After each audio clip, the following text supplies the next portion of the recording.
Hello po mga kababayan, kamusta po kayong lahat? And once again, welcome back to another episode of Simply Talkies Vlog. Ang pag-uusapan natin mga kababayan ay ito pong naibito, no? Hindi po pinirmahan ng Pangulo itong PNP Reform Bill. Na ang isa pong author nito, alam nyo na si You're lying! You're lying!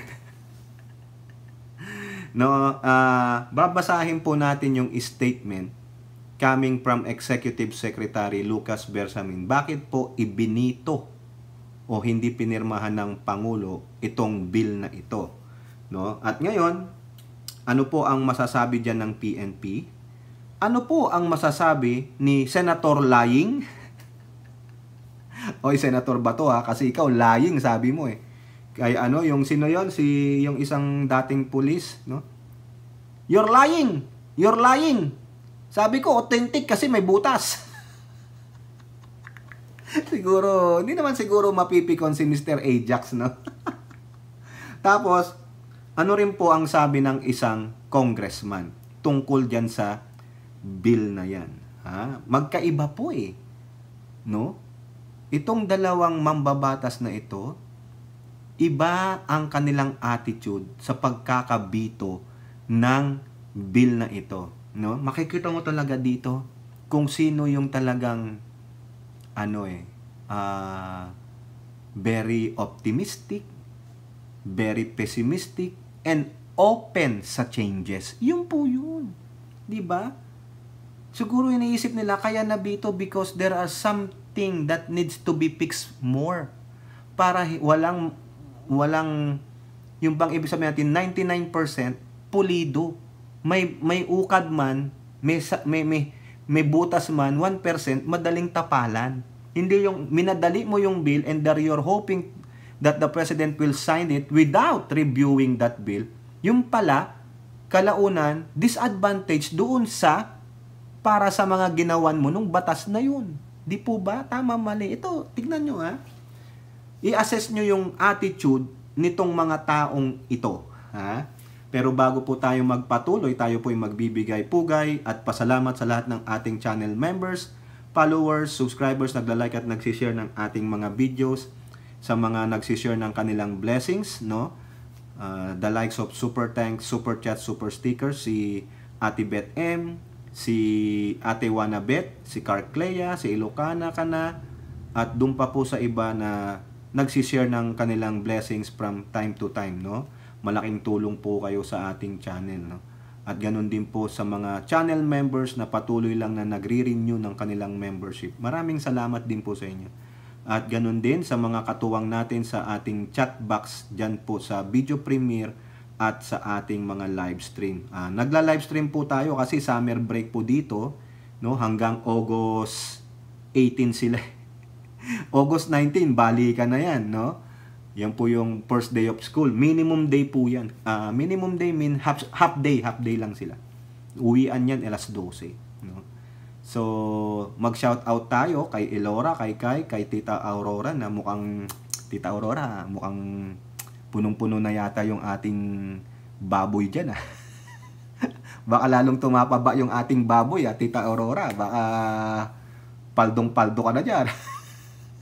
I-deposito mo na para magkaroon ng interest. Tapos bigay mo sa mga apo mo pag may birthday, di ba? O di ba? Naturuan kita. Tita Aurora, huwag ka magagalit. Sa mga taga Palawan, Zambales, sa Norte, sa mga advocates ng West Philippine Sea, atin ang West Philippine Sea. Sa mga Pilipino, ang West Philippine Sea. Yung mga ayaw tanggapin yan, di ba ay tiyang, ganun kayo, okay? Sa mga sundalo, sa mga magsasakat, mangingisda, sa ating mga OFWs, no? Patuloy po tayong manalig sa ating poong may kapal kasi mahirap po ang mawalay sa mga mahal sa buhay. At yung mga hirap na pinagdadaanan ninyo, no? Talagang ganun po, tiis-tiis lang. Ang ating number 1 na kakampi ay ang ating poong may kapal. Hindi po si Kibuloy. Bulaan po yun. Kay Aichang, kay Miyu, kay Senchang, kay Ate Wanabet, kay Ate Beth M, kay Toda Analisa, Sino pa? Yung mga taga-Japan, ha? Si Mary Ann Lidawang ba yun? No? Lahat po ng mga nasa Japan na nandyan lang naka-background, ayaw mag-comment. Shout out po sa inyo mga konnichiwas. No? Sa Lady Ems, kay Mami B, Mami Peng, Mighty Baisa, Maritel T, Mama Lu Parker, Malditang Lola, Marie Chris Hernandez, isama na kita dyan sa letter M. No? Si Miles Tan, no? Si Suset Ballesteros, di na kita nakalimutan. Sa mga friends for PBBM, kay Doktora Peli Pajardo, tama po ba yun, Doktora Peli? No? Sino pa? Si Lorna Rafael, Ninita Umali, Nilda Arceo, RN Tusens, Mohamed, Danny Reynado, si Red, si Jin Jaggers, no? Nandyan sila. Yung mga pumapasok sa ating LS, no? Na taga Northern America, no? Mga taga Europe, si Ilocana Kana, si Carclea, si Hattori, sino pa? Yung mga ating big rig riders, drivers pala, riders. Big rig drivers dyan sa San Leandro, California. Naku, ingat-ingat kayo, no? At doon po sa mga supporters na naka-background lang, maraming salamat po sa inyo. At sana po, no, puntahan nyo po si Mamita Star TV? Elora? Nakalimutan ko yung channel ni Mamita Star TV ba yun? Pro PBBM po yung puntahan nyo. Suportahan natin. Nakakatuwa po yun. Natutuwa po kay Lola. Pasensya na, Lola. Hindi nga niya ako pinapansin. Oo. Siguro hindi niya nababasa yung ano ko. Hindi naman ako sabi ko lang shout out. Okay lang yan. Basta pinakikinggan ko siya. Kasi may kaboses siya eh. Yung komedyanting babae. Si Bubsy ba yun? Tawang-tawa ako nung binanatan niya si Robin eh. Elora, ano yun? Mamita Star TV, basta ganun eh. Basta makita nyo na nagbablog siya, may mga tela-tela, nagbebenta yata siya ng tela. Habang nandun siya sa pwesto niya, nagbablog siya. Okay yan Lola, no? Masarap makakwentuhan, makakape yan. Pag ako nakauwi ng Pilipinas, hanapin ko yan. Magkakape kami. Pero siya ang taya. Kaya ka may negosyo, Lola eh. Di ba, Elora, sabi mo nga kay Lola. Kay Lola Mamita. Sabi mo, Lola Mamita, sinashoutout ka ni Tokis. Puntahan nyo po, supportahan nyo po, nakakatuwa si Lola. Yung mga bashers ng mga didishit, bala kayo, makakatikim kayo kay Lola. Okay? So, pupunta po tayo dito. Saludo po sa PNP, no? Hindi po ito pangbabas sa Philippine National Police. Kundi isang pagpupugay po sa inyo na at least kahit papano, meron po tayong mga mambabatas na pinapansin ang inyong mga pangangailangan, no? Bilang mga tagapagtaguyod ng batas, no? Tagapag-implementa ng batas, no? To protect and to serve. Pero may ilan-ilan sa inyo hindi ginagampanan yung ganong mandato. Bagkus, pansarili lang ang iniisip. Hindi ko po kayo nilalahat. Sinasaluduhan ko nga po kayo eh. Di po ba? No? Sana naman talagang malinis ang mga hanay ninyo. Na sana ang tanging layunin lang ay mapagsilbihan ng maayos, maipatupad ng maayos ang mga batas sa mga mamayang Pilipino. Huwag kayong trigger happy. No? Sana lumaban kayo yung labanan nyo yung totoong kriminal. Totoong mga drug lords. Pero sa hanay ninyong iba, kayo pa ang mga drug lords. Pasensya naman po, no? Hindi po lahat yan, ha? Hindi lahat. Hindi ko kayo nilalahat. Meron po talagang mga matitunong pulis. Pero nahahaluan ng mga bulok na pulis. Okay? Ano ngayon ang nangyari sa kanila? Ito lang kasi, merong isang batas, no? Yung bill pa lang, na isinulat ng ating mga mambabatas. Pero nung dumating po sa lamesa ng Pangulo, after careful review, ibinito ng Pangulo. Bito means hindi pinirmahan. Muna, sinet aside. Kasi yan, hindi naman yung pirma lang ng pirma eh. No, binabasa muna yan. Siyempre sino nagbabasa niyan? Di mga legal counsel. Ngayon, sasabihin sa kanila ng Pangulo, mukhang ganito to, hindi ano to, ubra to, bakibasa mo. Basahin ng Pangulo. Sa palagay nyo, hindi nagbabasa ang Pangulo? Yun ang hindi nyo alam. Sabi ng Pangulo, binabasa ko yan. Maalam ang Pangulo, marites din ang Pangulo. Bakit ko nasabing marites ang Pangulo? Manood kayo sa mga previous vlog niya. Sabi niya nung hindi pa siya presidente, or ordinaryong mamayan lang siya, paggising niya everyday, he is checking the weather. O di ba marites? Kaya bakit tayo wala tayong subscriber na pangalan Marites? Walang nag-a-appear sa ating chat box. Elora, ay Chang, baka ano nangyari? Baka si Maritel binago lang yung pangalan niya, imbes na Marites imbes na S, ginawa niyang L. Ay Maritel, love you. Huwag kang magalit. Joke lang yun, ikaw naman Maritel. Si Priscilla ba na shout out natin? O Priscilla, shout out baka makalimutan ko, magtampo ka diyan, no? Ito po yung statement ni E.S. Bersamin tungkol diyan nga po sa pagkakabito ng PNP Reform Bill. Nandito po ito sa Presidential Communication Office. O ayan po, babasahin natin. Maiksi lang yan. Actually, napahapyawan na natin ito sa LS no? Wala lang akong mapakitang ebidensya sa inyo kasi naka-cellphone lang tayo habang tayo nag-LS dun sa park, no? Ang sabi dito, President Marcos, with careful consideration, has decided to veto the proposed PNP reform bill to ensure that any changes in our police force are fair, clear, and truly beneficial to everyone involved. Tingnan nyo, with careful consideration. Meaning, binasa niya yan. Hindi niya yan basta may nagpadikta lang sa kanya dyan. Probably may nag-advise. Pero, kayo ba? Basta may lang nag-advise, Elora, pipirma ka na? Kayo dyan, Ate Beth M. O Doktora Peli, ikaw ba? Pag may nag-advise, o ito, Doktora, ito maganda tong ilagay sa ngipin. O, maganda tong chemical na ito, yung panghugas ng ngipin, pang-rinse. O itong floss na to, maganda to. Itong mouthwash na ito, maganda ito. O di ba? Ikaw, Ate Beth M. O itong letterhead na ito, maganda to. Itong needle na ito, Beth, masarap gamitin ito. Ikaw ba, oo ka na lang ba kayo sa ganon? Ha? Mostly, when you will affix your signature with that, are you gonna say, oh yes? Hindi mo pa natatry. Hindi mo lang nabasa yung instruction. Hindi mo lang nabasa kung anong nilalaman nung pinipirmahan mo. Ano ka? Di ba? Nagpaniwala ka na lang at the end nalaman mo, ay, disadvantage pala. Hindi pala ganito. Mali pala ito. Nagkamali ako. O, di ba? Nasa huli ang pagsisisi. O yan. Sinabi, careful consideration. And after that, he decided to veto that.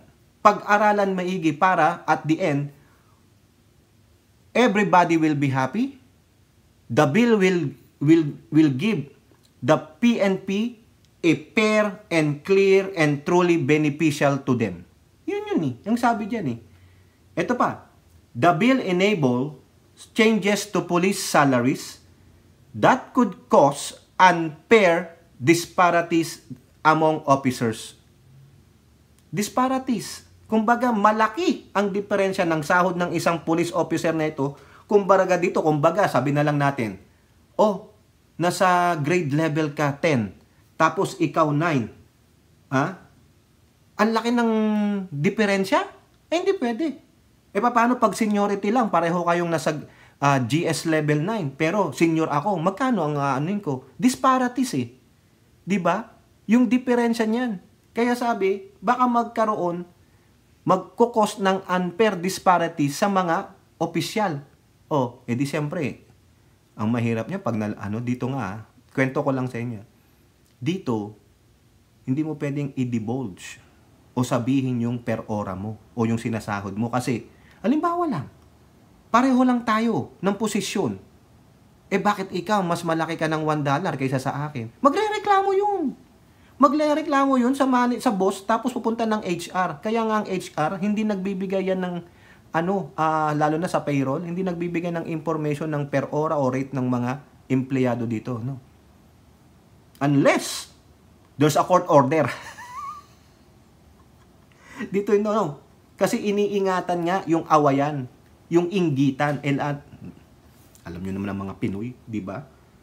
The President believes it is essential to maintain fairness and equality in compensation for all members of the Philippine National Police. O nga naman, para walang inggitan, awayan, iringan, kailangan pare-pareho, kailangan equal. Yung walang, meron mang disparity, maliit lang, minimal lang.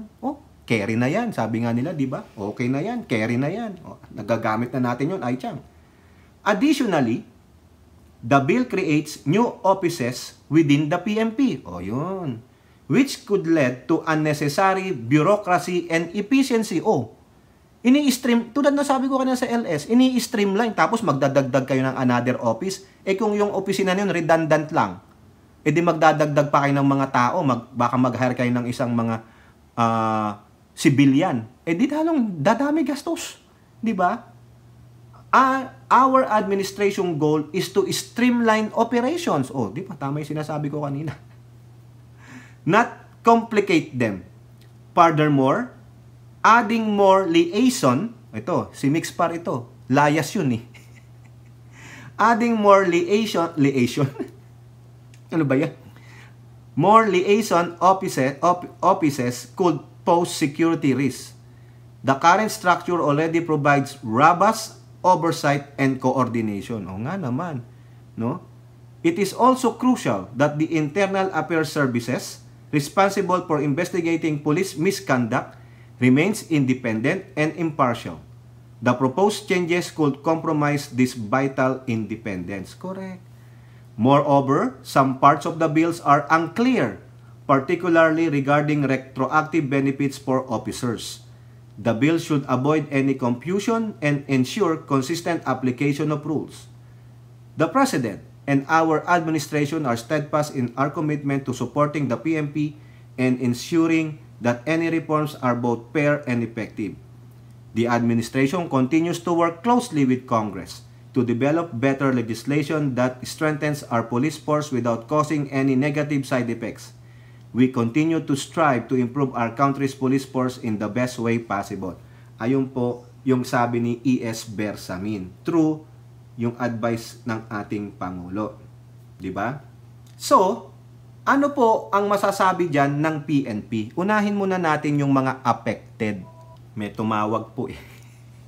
So, balikan natin, unahin natin yung sasabihin nung affected.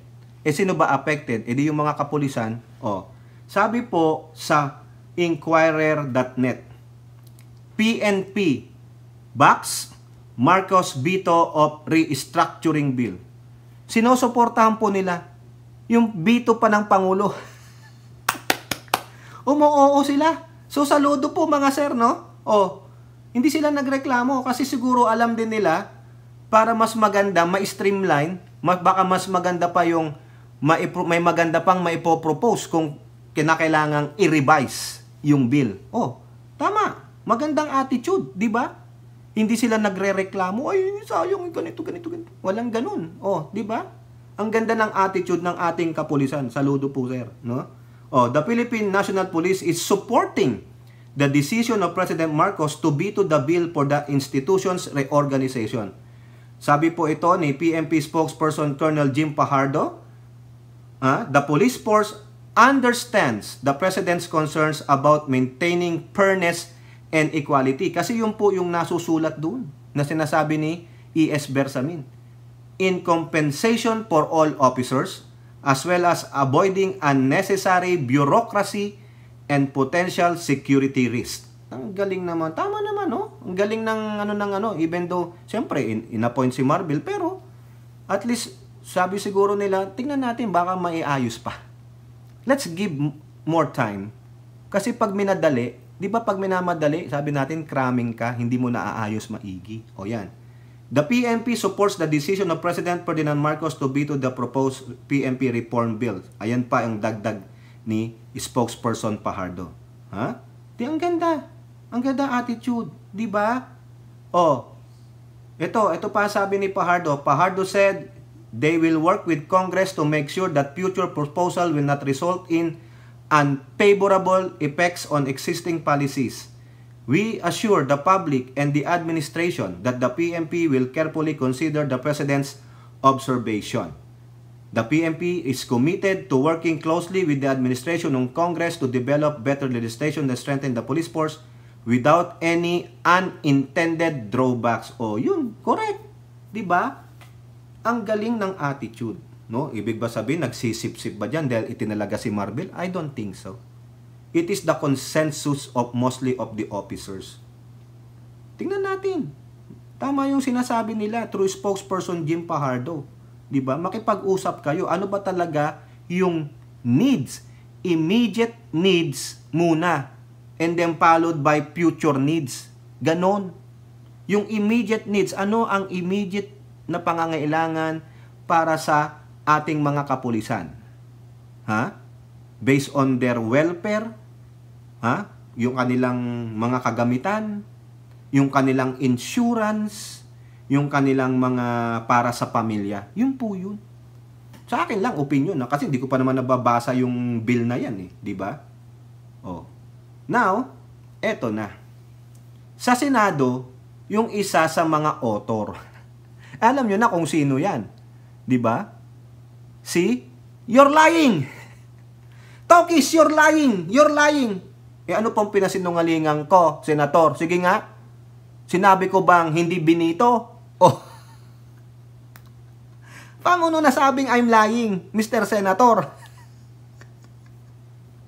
Sige nga, Senator, iko-contempt kita, Mr. Senator. Ikaw ang ipakukulong ko eh. Di ba mga kababayan? Ano ang sabi ni Bato? Ha? Oh, Elora. Eto.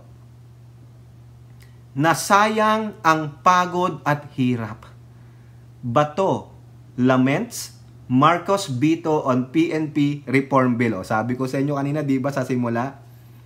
Obserbahan ninyo ang attitude ng mga taong ito. Kung ang PNP organization through spokesperson Jean Fajardo, si Police Colonel, is very optimistic. They wanna work closely with the President and the Congress. That's very optimism. Diba? Pero si Bato, ano ang sabi niya? Nasayang ang pagod at hirap. Ang animal, nasayang daw yung pagod at hirap niya. Na ikaw naman, Mr. President. Bakit ganun? Bakit? Nasayang ang pagod at hirap ko. Para yan sa mga pulis ko. Para meron akong buto sa next election. Yun, Elora. Diba? Ito, sabi niya, the former PNP chief said that Senate Bill 2249 and House Bill 8327, remember this, there is also a House Bill. Kasi pag pinagsama mo yan, magiging, pag pinirmahan ng Pangulo, may tatawag na dyan, Republic Act, ganun po yan. Or an act providing for organizational reforms in the PNP, endorsed by the PNP, the DILG, seek to address the legislative gap that the National Police Force has been forced to work with for well over a decade. Malungkot man sabihin, pero tila nasayang ang pagod at hirap, hindi lamang ng Kongreso, kundi pati na rin ng DILG, ng NAPOLCOM o yung National Police Commission at PNP sa pagbalangkas ng PNP Organizational Reform Bill. Yan po yung sabi niya, no? Nalulungkot siya at nanghihinayang siya. Ay di kantahan na lang kita ba to? Nanghihinayang nanghihinayang ang puso ko. Ano yan? Sa puso ko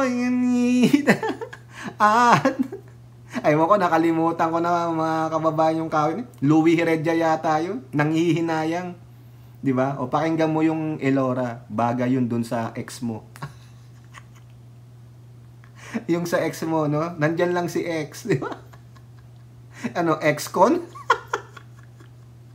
Ano ba talaga, Elora? Ano ba yun? X ba yun o Y?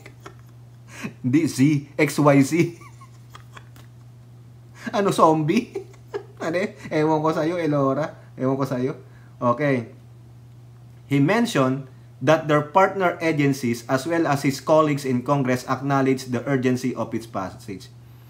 And yet, today, it seems the final word is a refusal to acknowledge that urgency. The irony is not lost on me. And it's precisely that irony that is so disheartening. Ang drama mo, Dudong. Parang wala ng bukas. Parang wala ng... Hindi na siya open sa amendments. Hindi na siya open na i-revision kasi iris what iris. That's final. Eh di fuck you. Di ba mga kababayan? Kasi dito sinasabi niya, De La Rosa is hoping that Malacanang will consider the urgency of a law that will reform the PNP. The word urgency. Ano pag sinabi niyong urgent? Mabilis, madali, pinamamadali, pinambibilis. Ano ang sabi ko sa inyo kanina? Yung cramming ka, minamadali mo ang lahat ng bagay. Pinabibilis mo ang lahat ng bagay. Ano mangyari at the end? Di ba? Kasi may mga tao talaga na they are so very careful. They want to be precise, concise, and effective even though it will take a lot of time. Hindi porkit nandiyan ka na, tinrabaho mo yan, but hindi porkit ikaw ang nagtrabaho, hindi pwedeng reviewin ng ibang tao. Parang ganito lang yan. Ikaw ay estudyante. Haharap ka sa teacher. Ipapasa mo yung report mo. Feeling mo okay na. Pero ang dami palang dapat gawing revision. Even though you work your ass off on that particular report or bill, pero pagdating doon sa taong dapat na magpirma niyan, mag-approve niyan, nakukulangan pa rin siya. Sa tingin nila, it will be disadvantageous to this particular group that you are supporting. Eh, hindi sila papayag. You should be open. You should be open for criticism. You should be open for more amendments or revision. Ganun po dapat ang ating opinion, ang ating magiging attitude. Hindi pala opinion, attitude. Kasi hindi naman ikaw ang direktang pipirma eh. Ikaw ang sumulat sa tingin mo, perfect, okay na. Sa tingin nyo, okay na. Sa tingin nyo ng DILG, NAPOLCOM at PNP, okay na. But, upon submitting it to the proper organization o to dun sa Office of the President and they thoroughly read your proposal, may kulang. Diba? Parang ikaw, isa pang analogy, salesman ka. You are selling something. Diba? Sa proposal mo, nagbigay ka ganito. Ito po. Nung binasa, nung board, parang may kulang. Binalik sa'yo. Ganun lang. Pero ikaw, nanghihinayang ka na because nasayang ang pagod at hirap mo. Diba? Yan naman talaga ang trabaho mo. Yun na nga lang ang trabaho mo eh. Ang gumawa ng batas. Then so be it. Kung kailangan maghirap at magpagod ulit para naman worth ang binabayad sa inyo, then so be it. Iris what iris. Huwag kang magdrama. Huwag mong sisihin na, bakit hindi ka agad pinirmahan ng Pangulo? Hoy, hindi yan si Duterte. Ha? Bato. Hindi Duterte ang Pangulo. Marcos. Hindi basta-basta pumipirma yan. Mas matalino ang Marcos kaysa sa puon mong Duterte, even though ang puon mong Duterte ay isang abogado. Isang abogago. Wag mong madiliin. Alam ng Pangulo. Yung PNP nga na sinasabi mong kasama ang PNP sa pagbalangkas ng PNP Organizational Reform Bill. Pero sila wini-welcome nila yung pagbito dahil nakita nila, teka muna. Iba yung nakita natin sa nakita ng Office of the President. Diba? Ikaw, nanghihinayang ka kasi ito lang yung batas na sinulat mo na sobrahan mo ng pagod at hirap. Then so be it. Magpakahirap ka. Yan ang trabaho ninyo eh. Ano, gusto mo magkuya-kuya-kuy ka na lang dyan? Nalat na lang maghiring-hiring. You're lying. I will set you in contempt. Fuck you. Diba? Ito pa ang sabi niya, oh. Tapos magsasalita siya ng ganito, mga kababayan, ha. The former top cop also hopes that those involved in drafting the bill would not lose the motivation to assist the Senate, especially in creating laws that will foster better conditions for the police force. Gago ka pala eh. Yung PMP nga, umuuna eh. They're supporting the veto, the action of the president. Di ba? Ikaw lang ang nagsasalita ng negativism. Ikaw lang ang nanghihinayang. Ito pa, sabi niya sa dulo, dito na lang sa dulo, umaasa po ako na darating din ang pagkakataon magtatagpuin ng mga pangarap natin at ng Malacanang para sa ating kapulisan. Lagi handa po akong tumulong para sa ayun naman pala eh. Bakit ka pa magsasalita ng nasayang ang pagod at hirap? Fuck you talaga. Motherfucker ka pala eh. Maglilintaya ka. You are lamenting. Nag-iiyak ka dyan. Tapos parang ang sabi mo, ang tingin ko dito mga kababayan, minamasama niya yung pagkakabito ng Pangulo. So therefore, walang pakialam. Hindi dapat makialam ang Pangulo, ang legal counsel. Basta kung ano lang yung sinubmit mo, pirma na lang. Wala silang karapatan basahin, unawain, usisain yung bill na pinasa ninyo. Ganun bang ine-expect mo? Remember, ulitin ko, hindi na si Duterte ang Pangulo. Ang Pangulo nagbabasa. Ito matalino. Hindi basta-basta papadikta. Kaya huwag kang maglament dyan. You are lamenting. You are crying foul. Nasayang ang pagod at hirap. Anong gusto mo? Kumuyakoy ka na lang dyan sa Senado? Tulad nung ginagawa ni Robin? Na sarap na sarap habang yung dalawa niyang kasamang senador nagbabangayan? Putang ina naman. Diba? Ganun ba ang gusto ninyo? Kung ano-anong pinagsasabi nyo, sinisisi mo ang Pangulo ngayon, masama pa ang Pangulo? Ha? Masama ba yung ginawang aksyon ng Pangulo? Inaayunan na nga ng PMP, tapos ikaw, napaka-negative nyo talaga. Kayo talagang mga DD shit, mga negative talaga kayo. Parang wala nang bukas. Parang end of the world na nung hindi napirmahan ng batas mo. Yung katuwang mo nga sa sa House of Representatives, ano sabi? Ha? PMP positive. Ang polarity positive. Si Bato negative. Ayun lang naman ang alam nila, negative sign, 'di ba? Ate Maite. Lahat sila didishit. Puro negative, puro reklamo. Ang gusto pirma ka agad, gago. Ikaw nga Bato Malamang naging PMP chief ka. May ipapasa sa iyo for signature. Anong gagawin mo? Put that on my desk. I will look at that once I'm done with this. Di ba ganon, Hattori?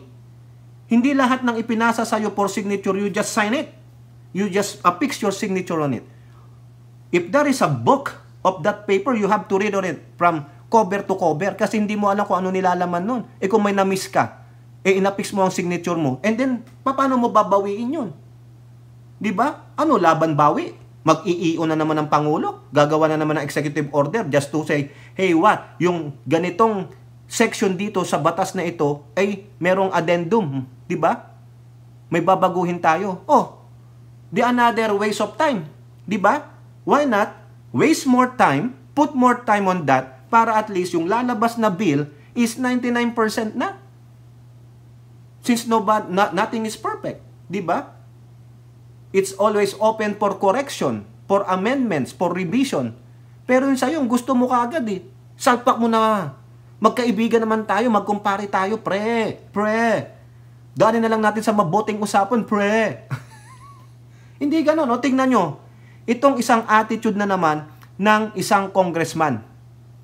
Diba? Sa Senado, puro negative Walang lumalabas sa Senado na positive. It's always a negative. Parang pag papunta ka ng Senado, the aura is like, it's always there's a dark cloud hovering, nag-harbor sa Senado. Na paglabas mo, parang ang sama ng energy mo, Ai-Chang. Parang si Ai-Chang, paglabas niya sa isang LS, stress na stress siya. Hindi man lang siya natuwa na, natawa ako. Parang yung kay Mamita, Star TV. Tawang-tawa ako, nawala ang stress ko. Parang paglabas ko kay Tokis, tuwang-tuwa ako, nabanggit ang pangalan ko kay Tokis, di ba? Suset. Maski na nagmumura si Tokis, pero natatawa pa rin siya. Hindi yung buong LS na lang pinagmumuran niya. Galit na galit siya. Walang ganun. Di ba, Tibet M? Kung gusto nyo makapanood ng LS na malumanay, ha? Panoorin nyo si Carcleia. Oo. Hindi kayo ma-stress kay Carcleia. Pero, magiging malumanay din kayo. Para kayong yung news anchor na pinakikinggan namin noon sa Transistor. Si Kuya Cesar. Ako, maaasar na naman sa akin si Carcleia. Magagalit na naman yan. Hindi niya na ako babatiin. Hindi na nga ako binabati niyan. Oo. Hindi niya nga ako sinashoutout yata sa kanyang LS na. Tinanggal na yata ako. Paano? Nagre-reply na lang ako kasi pag nasa LS ako ni Carcleia, ang bumabati lang sa akin dun si May Dons, si Sen Chang, si Charlene Kim, 3 lang sila. The rest para akong multo. Sige, comment naman lang ako ng comment. May multo naman daw ako dun. Sige, hindi man ako nakikita Ganon din kay Trunks. No, si Trunks Reacts Channel, puntahan ko siya. Lagi ako diyan kay Trunks, naka-background lang ako. Pag may gusto akong i-comment, bilabas ako. Yung 3 yun, lagi magsha-shoutout sa akin. Mas kinagamit ko isa kong account. Ilang, wala na. Multo ako sa paningin nila. Ikay multo sa aking paningin. Di ba, RN2 cents? Mga multo tayo sa ibang mga PBBM admin vloggers, mga multo tayo, no? Mga isnabero yung iba. Di ba, Maydons? O si Maydons, nagpunta sa ating premiere kagabi. No? Ay, nako naman, Maydons. Okay ka lang ba dyan? Mamaya, ma-blacklist ka din. Ikaw din. Parang ako, na-blacklist. Panoorin nyo yan. Oy, ikaw. Ikaw na Delulu. Ha? Si Delulong Bukekeng Tamilmil Itok-Itok Duterte, ha? Alam mo, maganda rin yung sa Netflix na series, Blacklist. I think there is 9 season o 8 season o 10 season yun. Ang haba nun. Ako, binabalikan ko yung Lost. Binabalikan ko yung Lost. 6 season yata yung Lost no? Yan ang mga pinanonood ko ngayon, Lost, saka yung Korean drama ko na na Day and Night. Okay, ito, punta na tayo. Segue lang 'yon. Para hindi naman kayo mabore, hindi yung puro galit-galit tayo dito, di ba? Okay, ito na, huling article natin ito. Yung isa, si PNP, positive. Si Bato, negative. Opposite pole attracts. Pero positive pole, ano yun? Yung opposite, tapos yung parehong polarity, hindi nag-a-attract yan, di ba? Sa baterya, parehong pagtapatin yung positive, magre-repel. Yun yung tawag doon, repel. Like poles, repel. Unlike poles, attract. Kaya nga, di ba? Pero ngayon, sa relationship, wala nang pole-pole. Mga pole-pole na lang. Ano ba naman yan, Suset? Punta na nga tayo dito, Suset. Halika na. Pag-usapan na natin to. Okay. Manila Bulletin.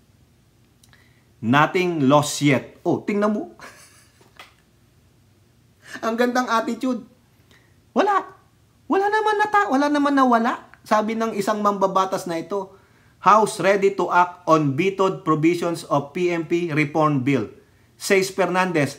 Ano yung sabi ni Bato dun sa isa? Sabi niya sana hindi mawala ng gana yung mga nakasama naming nagsulat ng batas. O yung PMP, anong sabi? They are supporting it. Ewan ko lang sa Napolcom. Partner ng pulis di ba?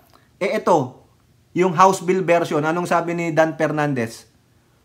Walang nawala. Ready pa kami na umakto sa bitod. Titignan namin, pag-aaralan namin ano yung kulang, ano yung mali, ano yung dapat.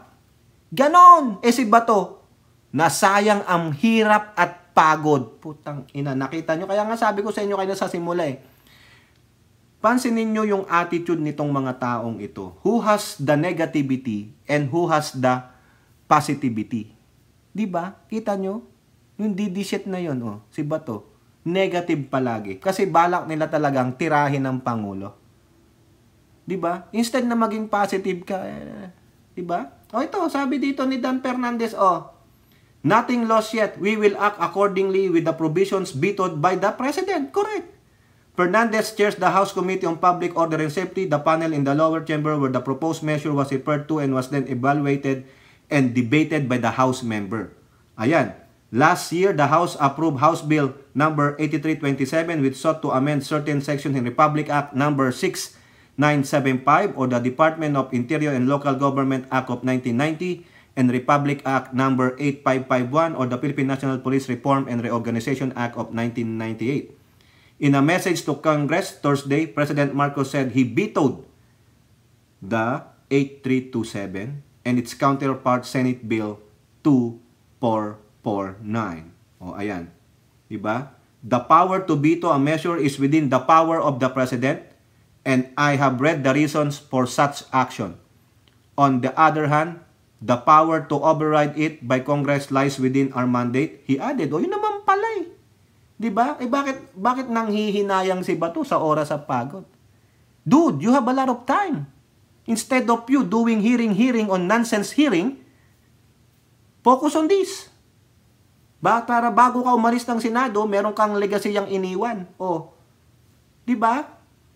Under the Constitution, the House and the Senate may reconsider the bill. Once it gets approved, but from the 2/3 of the vote from both chambers, the bill becomes law. Yun naman pala eh. Parang magiging ano lang yun, yung paso. Pag napaso na, the restructuring of the PNP organization had been lingering for almost 16 years and this is the only time that the measure reached this far. Isang hinga na lang. Yun naman pala. Nakita nyo? The optimism is there. Yun ang kailangan natin. Bagong Pilipinas, pero yung utak ni Bato nandoon kay Duterte. 'Di ba? Lumang Pilipinas, animal. Kita nyo 'yon? Yun ang gusto kong i-ano sa inyo eh. Sino yung may optimism? Sino yung may pessimism? Pag sinabi nating pessimism, negative 'yan. Wang sinabi lang you're so optimistic, you are so positive. You are so like, okay, we can do that. Wala eh. Hindi ka makakarinig nung nasayang ang pagod at hirap. Nalustay ang pagod ko. Tangina. Yan na nga lang ang tatrabahuhin mo, napagod ka pa. Para man naman worth yung 250,000 a month na binabayad sa inyo. Hindi lang yung puro, you're lying! Hindi lang ganon. I will cite you in contempt. Wala. Tapos luluhod-luhod sige na. Ganon. Gago. Di ba, Elora? Di ba, Suset? Di ba, Maritel? Kayo talaga, O kayo po, mga kababayan po, inyong masasabi. Comment down below. And don't forget to like and share. Hope to see you in the next videos. Bye-bye. God bless.